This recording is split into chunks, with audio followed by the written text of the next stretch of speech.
नमस्कार फ्रेंड, बहुत बहुत स्वागत करती हूँ आप सभी का मेरे चैनल ममता ब्लॉग्स में। कैसे हैं आप सब? उम्मीद करती हूँ आप सभी लोग अच्छे होंगे।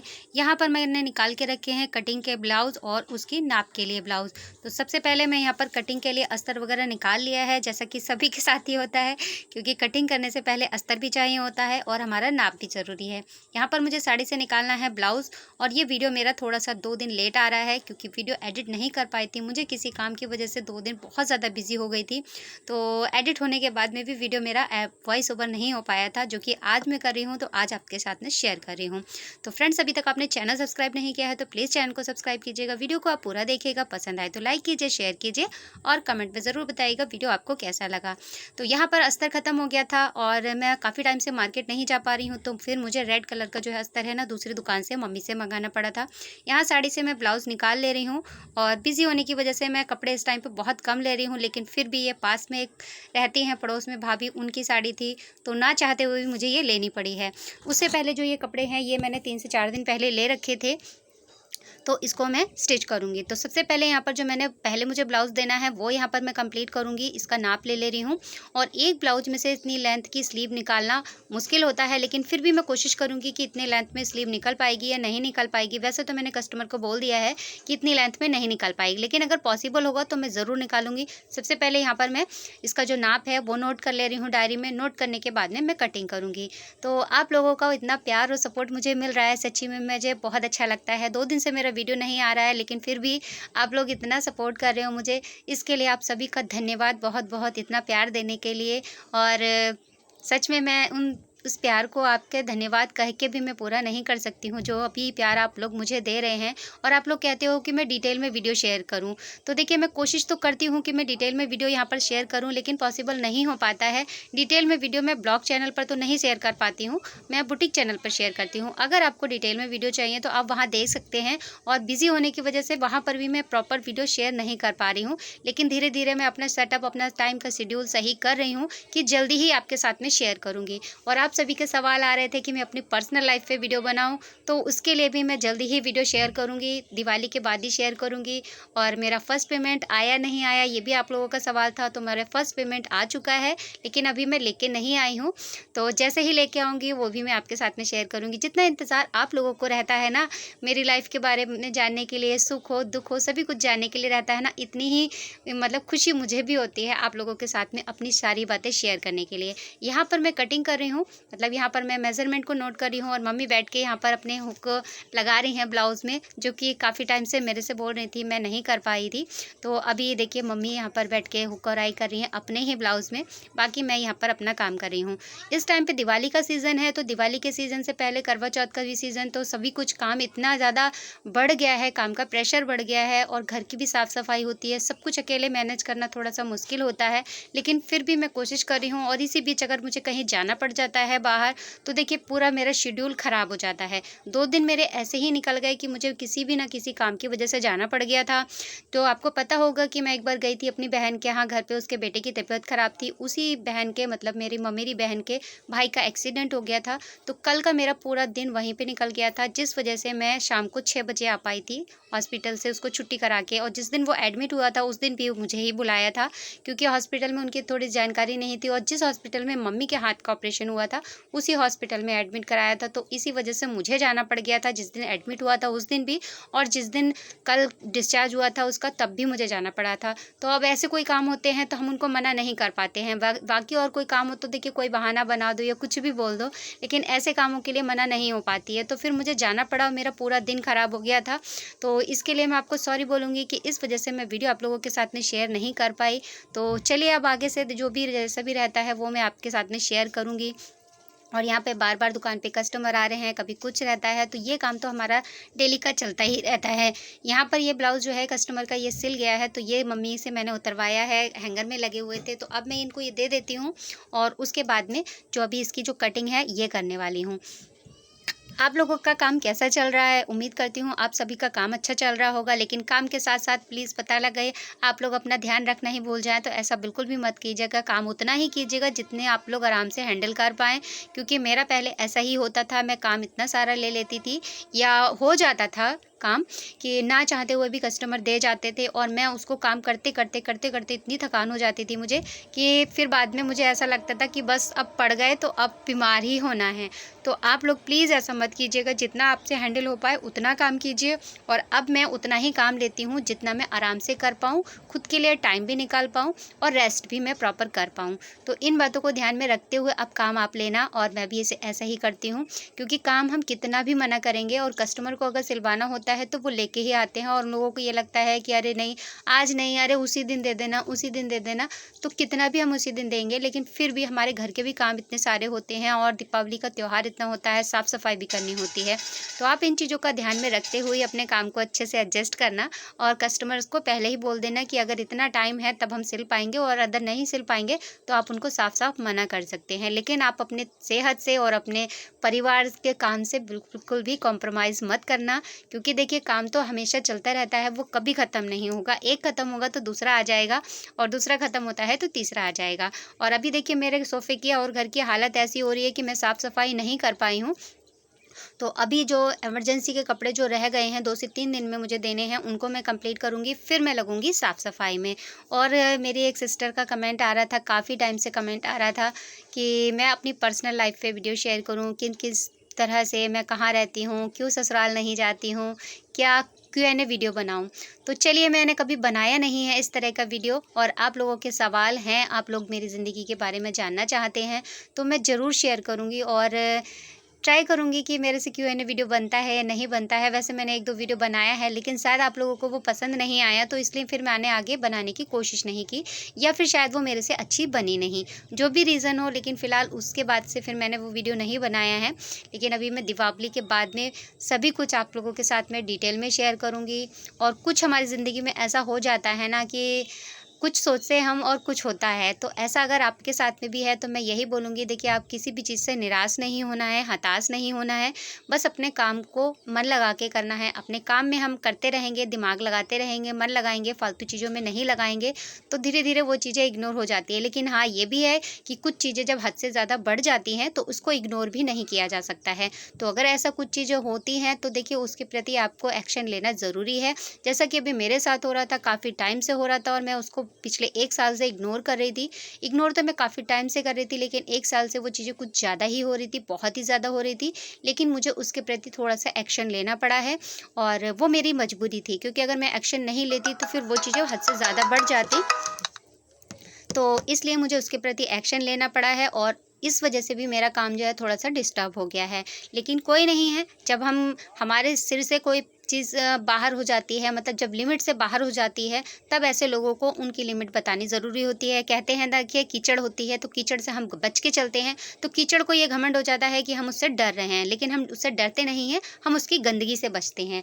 तो अगर ऐसे लोग आपकी भी ज़िंदगी में हैं, तो पहले तो कोशिश कीजिए ऐसे लोगों से बच के चलें, बच के ही रहना बेहतर होता है, क्योंकि इन लोगों पे अगर हम फ़ोकस करेंगे, तो हम अपने काम पे बिल्कुल भी फ़ोकस नहीं कर पाएँगे। हमारा जो काम है, हमारी जो दिनचर्या है, वो हमारी डिस्टर्ब हो जाती है।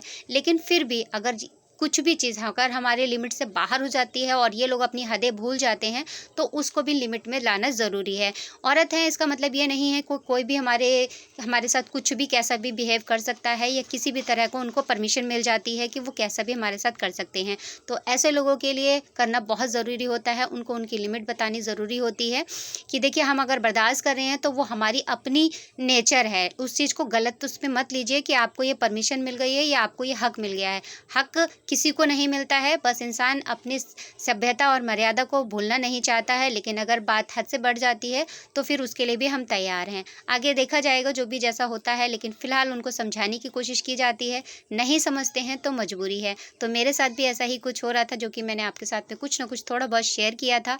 बाकी ज़िंदगी है तो ज़िंदगी में ऐसे लोग मिलते ही रहते हैं। जब ऐसे लोग नहीं आएँगे हमारी ज़िंदगी में तो हम अच्छे और बुरे में फ़र्क जानेंगे ही नहीं। जब अच्छे लोग ही मिलते रहेंगे तो बुरे लोगों को हम कैसे समझेंगे कि बुरे लोगों की कैटेगरी क्या होती है, उनकी मानसिकता क्या होती है, वो किस हद तक गिर सकते हैं या किस हद तक दूसरे को नीचा गिरा सकते हैं। तो ये उनकी सोच होती है। ऐसे लोगों को बदलना तो हमारी पॉसिबल नहीं होता है और ना ही हमने दुनिया का ठेका ले रखा है कि हम उनको बदलेंगे। हम अपनी ज़िंदगी के मालिक हैं, अपने आप के मालिक हैं, अपनी मर्ज़ी के मालिक हैं। अगर हम ठीक हैं तो किसी की भी कोई हिम्मत नहीं है कि कोई आधी बात हमें बोल सके या किसी को परमिशन है कि आधी बात कोई हमें बोले। लेकिन फिर भी अगर हद से ज़्यादा बात बढ़ जाती है तो वहाँ पर बोलना हमारा हक बनता है, हमारा फ़र्ज़ बनता है। तो ये चीज़ें मेरे को बहुत ज़रूरी लगी जो कि मैं आपके साथ में शेयर कर रही हूँ, क्योंकि ऐसे लोग तभी आगे बढ़ते हैं जब हम चुप रहते हैं और हमारे चुप रहने को ये हमारी कमज़ोरी समझ लेते हैं। तो चुप रहना हमारी कमज़ोरी नहीं होती है, बस ऐसे लोगों के मुँह नहीं हम लगना चाहते हैं। लेकिन फिर भी जब हद से ज़्यादा बात आगे बढ़ती है तो फिर हम उनको चुप कराना भी जानते हैं। आगे की देखी जाएगी, जो ज़िंदगी रहती है कोई बात नहीं है। मेरे साथ में तो ऐसे दोगले लोग ज़िंदगी में हर दिन मिलते रहते हैं और ऐसे हर लोगों के मैं पीछे नहीं पड़ती हूँ। लेकिन कोशिश यही रहती है मेरी कि ये लोग समझ जाएँ, समझ जाएँ, समझ जाएँ। जब नहीं समझते हैं तो फिर मेरी मजबूरी रहती है। मुझे नहीं पता मैं ये जो बोल रही हूँ आपसे सही बोल रही हूँ या गलत बोल रही हूँ। अगर मैं सही बोल रही हूँ तो प्लीज़ कमेंट में बताना, और अगर मैंने कुछ भी गलत यहाँ बोला है तो प्लीज़ उसके लिए भी आप मुझे बेधड़क कमेंट कर सकते हैं कि मैंने ये गलत बोला है। मैं ये इन चीज़ों को काफ़ी टाइम से फ़ेस कर रही थी और पिछले में लगभग मुझे 2 महीने हो गए इन चीज़ों को फ़ेस करते हुए। फाइनली जाके मुझे उसके प्रति एक्शन लेना पड़ा है और आप लोगों के साथ में भी मैंने वीडियो शेयर की थी तो आप लोगों ने भी बताया कि मुझे उसके प्रति एक्शन लेना चाहिए। तो मजबूरी में आके मुझे एक्शन लेना पड़ा है, जो कि बात बहुत ज़्यादा लिमिट से क्रॉस हो गई थी। तो अब देखते हैं, उम्मीद करती हूँ कि हाँ, ऐसे लोगों को शायद थोड़ा-सा सबक मिल जाए और शांत बैठे, चुप रहें, अपने काम से काम रहें, अपनी ज़िंदगी जिएँ और दूसरों को भी ज़िंदगी जीने दें। क्योंकि जिन लोगों के पास अपने लिए कोई काम नहीं होता है ना, खाली दिमाग होता है, शैतान का घर होता है, तो उन लोगों के पास यही बातें रहती हैं करने के लिए। दूसरों की ज़िंदगी में झाँकना, दूसरों में कमियाँ निकालना, दूसरों के प्रति इधर-उधर बातें करना। और जिसके पास खुद ही इतना टाइम नहीं है, वो खुद ही अपनी लाइफ में इतना बिज़ी है, उसके लिए खुद ही खाने का, पीने का टाइम नहीं है, तो उन लोगों के पास ऐसी फालतू बातों के लिए, दूसरों की ज़िंदगी में झाँकने के लिए टाइम ही नहीं होता है। लेकिन बस मैं ऐसे लोगों से यही कहना चाहूँगी कि देखिए, अपनी ज़िंदगी में जियो, अपनी ज़िंदगी में खाओ, पियो, मौज-मस्ती से रहो, बजाए तुम दूसरों की ज़िंदगी में झाँक रहे हो, उनके दुःख से, उनके सुख से दुखी हो रहे हो। बेहतर ये होगा कि कुछ ऐसा काम करो जिससे कि तुम्हें भी मन की शांति मिले और अपनी ज़िंदगी को अच्छे से जी पाओ और दूसरे को जीने दो। तो ऊपर वाले के घर देर ज़रूर होती है पर अंधेर नहीं होती है, और उसकी लाठी जब पड़ती है ना तो सँभलने का मौका नहीं मिलेगा। पहले भी ये बात मैं आपसे बोल चुकी हूँ और आगे भी मैं इन बातों को बोल रही हूँ। तो उम्मीद करूँगी कि इन चीज़ों को आप अच्छे से समझ सकते हो। और कुछ लोग होते हैं जो समझाने से नहीं समझते हैं। कृष्ण जी खुद कहते हैं कि अगर ऐसे लोग समझाने से समझ जाएँ तो शायद महाभारत का युद्ध नहीं होता। लेकिन कुछ लोगों को समझाने का कोई फ़र्क नहीं होता है। उनको तो जब ऊपर वाले की लाठी पड़ती है तभी समझ में आता है। कोई बात नहीं है, हमें अपना कर्म करना है, लोगों का कर्म उनके हाथ है, उनके कर्मों का फल उनको मिलना है, हमारे कर्मों का फल हमें मिलेगा। यहाँ पर मैं ब्लाउज़ की कटिंग कर रही थी, साथ ही साथ कुछ चीज़ ऐसी थी जो मतलब काम करते-करते हम बोर हो जाते हैं ना, मन थोड़ा-सा थक जाता है, तो मैं बीच-बीच में ऐसे 2-1 मिनट के लिए वीडियो देख लेती हूँ या फ़ोन देख लेती हूँ, जबकि मैं बहुत ज़्यादा थक जाती हूँ। यहाँ पर वीडियो की जो रिकॉर्डिंग है ना, ब्लॉग की रिकॉर्डिंग मैं शाम को 4 बजे से कर रही हूँ और यहाँ पर मुझे ये कटिंग करना है। तो इसको कटिंग करने के बाद में फिर मुझे सिलाई भी करनी है और आज मेरी कोशिश है कि मैं 2 ब्लाउज़ यहाँ पर सिल लूँ। देखते हैं मैं 2 ब्लाउज़ सिल पाती हूँ, नहीं सिल पाती हूँ, और साथ ही साथ मुझे इसकी अभी वीडियो भी बनानी है। और वैसे तो मैं इस ब्लाउज़ को जो ना है साथ ही बना रही थी, मतलब सादा ही मुझे बनाना है, और अगर ये सादा मतलब टाइम बचता है तो मैं इसको डिज़ाइनर बनाऊँगी। वैसे तो मैंने कस्टमर से बोल ही दिया है कि मैं इसमें डिज़ाइन नहीं बना पाऊँगी। तो अब देखते हैं जैसा भी हो पाता है, क्योंकि डिज़ाइन का टाइम लगता है डिज़ाइन बनाने में, और मैं डिज़ाइन का जो टाइम होता है ना त्योहार के टाइम पे पहले ही बोल देती हूँ कि आप मुझे अगर 8 दिन पहले से दे जाओगे तो मैं बना पाऊँगी, और नहीं वरना मैं डिज़ाइन का काम नहीं ले पाती हूँ। क्योंकि अकेले करना मेरे बस में नहीं होता है सब कुछ, और इतनी जल्दी-जल्दी अगर मैं कोई काम करूँगी तो ख़राब हो जाएगा, इससे बेहतर ये है मैं मना कर दूँ। तो यहाँ पर मैंने यही बात पहले ही बोल दी थी उनको कि मैं डिज़ाइन का नहीं बना पाऊँगी, लेकिन फिर भी मेरी कोशिश रहेगी कि सिंपल सा जो डिज़ाइन है वो मैं बना दूँ, और सिंपल सा डिज़ाइन बनाने के बाद में भी काफ़ी सुंदर सा डिज़ाइन बन के तैयार हो। तो देखते हैं इसको मैं बना पाती हूँ या नहीं बना पाती हूँ। आप लोग कैसा करते हैं? प्लीज़ मुझे बताना ज़रूर, कि हो सकता है मुझे भी थोड़ी-सी हेल्प हो जाए और उससे मैं भी कुछ सीख पाऊँ। क्योंकि मेरे साथ में दिक्कत ये हो जाती है कि त्योहार का टाइम जैसे-जैसे बढ़ जाता है, वैसे ही कस्टमर की डिमांड भी बढ़ जाती है, और जैसे डिमांड बढ़ जाती है तो फिर मुझे ये लगता है कि अब मैं इस चीज़ को कैसे करूँ, कंप्लीट करूँ।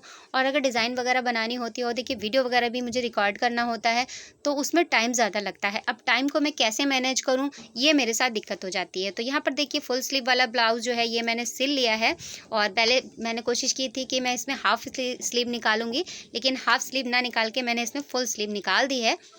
कस्टमर को मैंने बोला था कि फुल स्लीव नहीं निकलेगी, लेकिन जितनी भी पॉसिबल हो पाई तो मैंने उनको बोल दिया था कि अगर निकल पाएगी तो मैं फुल स्लीव निकाल दूँगी, और नहीं निकली तो मैंने दोनों ही मेज़रमेंट ले लिए थे। क्योंकि कपड़ा अगर हमारा कम पड़ जाता है तो हम उनको अगर पहले बोल देंगे कि हाँ ठीक है इतना निकल आएगा, और नहीं निकला तो फिर दिक्कत हो जाती है, तो कस्टमर हम पे कंप्लेन करेंगे। तो इसलिए पहले ही मैं बोल देती हूँ उनको कि हाँ नहीं निकलेगा, लेकिन अगर फिर भी कपड़ा अगर ठीक होगा तो मैं कोशिश करूँगी। तो यहाँ पर कोशिश करके मैंने उसको इतनी जितनी लेंथ उसके मेज़रमेंट में थी ब्लाउज़ के नाप में, उतनी मैंने निकाल दी है। यहाँ पर ब्लाउज़ कंप्लीट हो गया है, तो यहाँ पर लेस लगा रही हूँ मैं। गले पे लेस है, स्लीव पे है और नीचे कमर पे है। तो ये मैं अपने पास से लगा रही हूँ, इसका चार्ज जो है मैं अलग से लेती हूँ। अभी ये ब्लाउज़ सिलने के बाद में फिर मैं इसमें हुक आई जो है वो कर दूँगी, कंप्लीट कर दूँगी। मतलब इस ब्लाउज़ को मैं आज कंप्लीट कर दूँगी। बाकी जो दूसरा ब्लाउज़ है कोशिश मेरी रहेगी कि मैं उसको भी जल्दी से कर पाऊँ। तो इतना सब कुछ करने के बाद में भी यहाँ पर मुझे वीडियो भी रिकॉर्ड करना हो रहा था। शाम के यहाँ पर बज रहे हैं लगभग 7 से सवा 7 बज चुके हैं, और बार-बार उठना पड़ जाता है, तो काम ऐसे हो जाता है। कंटिन्यू अगर हम काम करते हैं तो चलता रहता है, और बीच में अगर धागा ख़त्म हो जाता है तो मुझे तो बहुत ज़्यादा गुस्सा आती है, लेकिन क्या करें जब थोड़ा-सा काम रह जाता है तो उसको भी करना पड़ता है। तो यहाँ धागा ख़त्म हो गया है, फटाफट से मैं धागा लगाती हूँ, इसमें लेस को कंप्लीट कर देती हूँ और इसमें डोरी और हुकाई कंप्लीट करके इसको रख देती हूँ। और ये जो ब्लाउज़ है ना, ये जिस कस्टमर का है वो मेरे पास पिछले मतलब 1.5 साल से आ रहे थे, और ऐसे ही टाइम पे आते हैं कि जब त्योहार का टाइम होता है, 2 से 3 दिन जब रह जाते हैं। और इस बार भी ऐसा ही हुआ। तो लास्ट में आके उन्होंने मुझे यही बोला कि दीदी आप हर बार मना कर देती हो, हर बार मना कर देती हो, कम से कम इस बार तो सिल ही दो।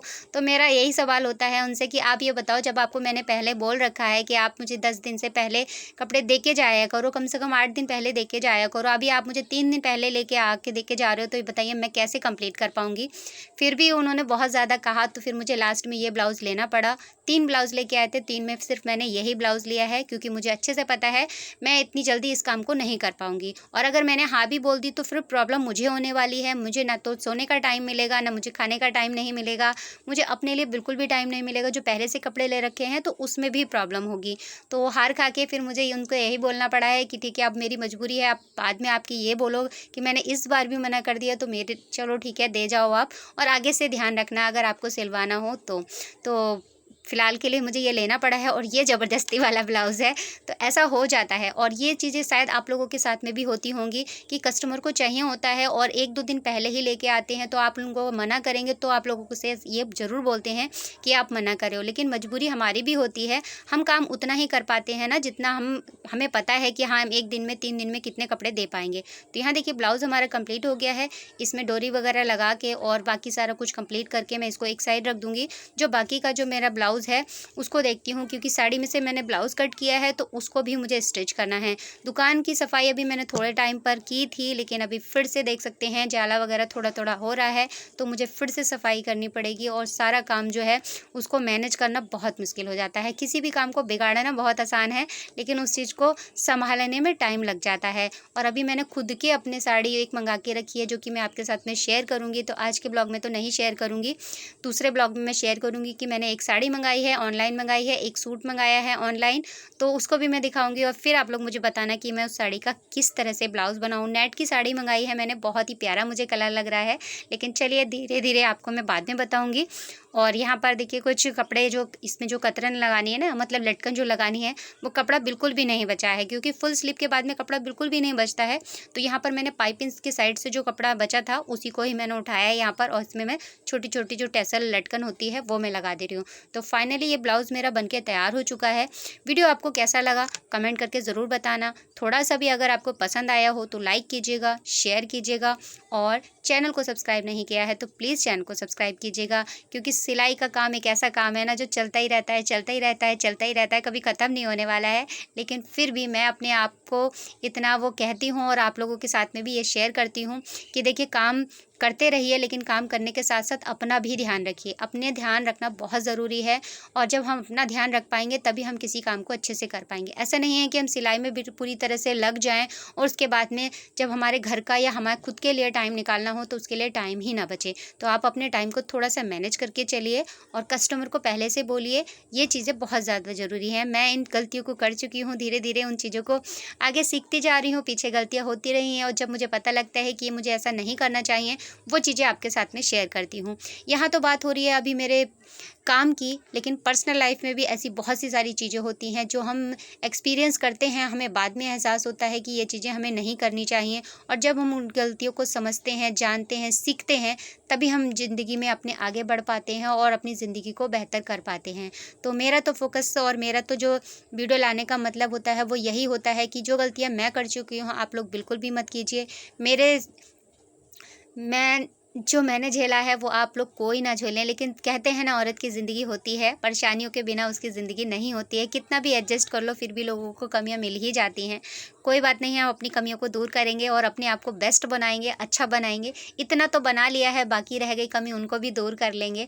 जैसे जैसे जो भी एक्सपीरियंस होता रहता है, गलतियाँ होती रहती हैं, उसमें से कुछ न कुछ अच्छा सीखते रहते हैं। जो गलत होता है उसको निकालते रहते हैं, तो बेहतर इंसान हम बनते रहेंगे आगे। हमारी कोशिश भी यही है और मेरी कोशिश के साथ साथ मेरी कोशिश ये भी है कि आप लोग भी बेहतर बन पाएँ। तो यहाँ पर देखिए, डोरी वगैरह हुकाई लगाने के बाद में ब्लाउज़ यहाँ हो गया है कंप्लीट और ब्लाउज़ को कंप्लीट करने के बाद में थोड़ी देर मैंने यहाँ पर चलाया है फ़ोन। यहाँ लगा रही हूँ मैं, धागा चेंज किया है मैंने। धागा चेंज करने के बाद में जो दूसरी साड़ी जिसमें से मैंने ब्लाउज़ कट किया था, उस ब्लाउज़ की मतलब स्टिचिंग करूँगी, लेकिन उससे पहले मुझे यहाँ पर ये जो साड़ी है इसकी किनारी को फ़ोल्ड कर लेना है। वैसे तो इसमें बोला था कि फ़ॉल भी लगा देना, लेकिन अभी इतना टाइम नहीं है कि मैं इसमें फ़ॉल लगाऊँ। तो फ़ॉल का टाइम बचेगा तो मैं लगाऊंगी, वरना अभी मैं फ़ॉल नहीं लगाऊंगी। अभी तो केवल मुझे इसमें सिलाई कर देनी है और सिलाई के साथ साथ इसका जो ब्लाउज़ है वो स्टिच करूंगी। तो वीडियो यहाँ पर बहुत लंबा हो रहा है। तो यहाँ पर अभी मैं मोटर जो है इसका प्लग लगा के आई हूँ, क्योंकि बीच में मैंने निकाल दिया था और मेरा काम ऐसे ही रहता है। सामने से इसका वायर थोड़ा सा छोटा था, तो मैंने इसमें मेल फीमेल वाला जो प्लग होता है वो लगा लिया है। तो मशीन को मैं थोड़ा सा अगर आगे पीछे भी कर लेती हूँ ना, तो आराम से वो एडजस्ट हो जाता है। तो यहाँ पर मैं इसमें सिलाई लगा दे रही हूँ और सिलाई लगाने के जो ब्लाउज़ है वो बाद में स्टिच करूँगी। उसका वीडियो आपको नेक्स्ट पार्ट में शेयर करूँगी। आज का वीडियो अगर आपको पसंद आया हो तो प्लीज़ लाइक कीजिएगा, शेयर कीजिएगा और मेरी अगर बकबक आपको अगर अच्छी लगी हो तो प्लीज़ कमेंट पे बताना। अगर नहीं अच्छी लगी हो तो आप वो भी मुझे बता सकते हैं। मुझे बस आप लोगों से कनेक्ट रहना है, आप लोगों से जुड़ना है। इसके लिए मुझे जो भी अच्छा लगता है, जो भी सही लगता है वो मैं शेयर करती हूँ। मिलती हूँ आपसे नेक्स्ट वीडियो में, तब तक के लिए बाय बाय।